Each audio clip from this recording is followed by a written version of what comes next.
spôsobe starodávnom, v pamäti dochovanom, veniec obilný, znak neomylný, že sme zežali, oddať.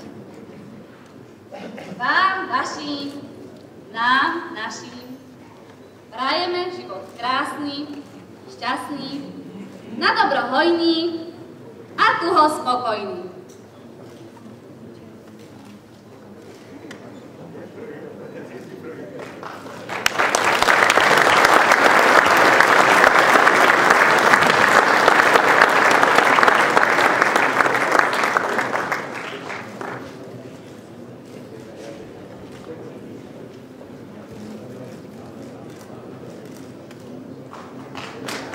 Samozrejme, potlesk Božíkové vence sú takto symbolicky odovzdané gazdom.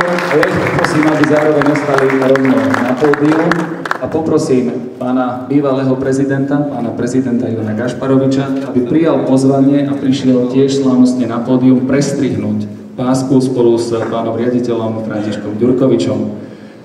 Slávnostný akt otvorenia 41. ročníka výstavy Agrokomplex sa teda blíži do svojho finále. Nožníc máme pripravených 4, takže sú nabrúsené, ako povedal pán riaditeľ. Nech sa páči. Samotným prestrihnutím pásky bude 41. ročník výstavy Agrokomplex a 9. ročník Národnej výstavy hospodárskych zvierat otvorený.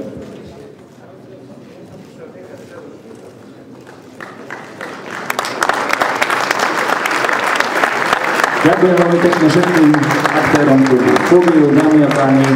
Dovolte mi z tohto miesta zaželať vám skutočne príjemné chvíle strávené na Nitrianskom výstavisku Agrokomplex na aktuálnom ročníku výstavy Agrokomplex. Cíťte sa príjemne, verím, že sa vám podarí nadviazať možno nové aj obchodné, aj osobné priateľstva, partnerstva a vzťahy. Želám vám pekný deň. Dovidenia.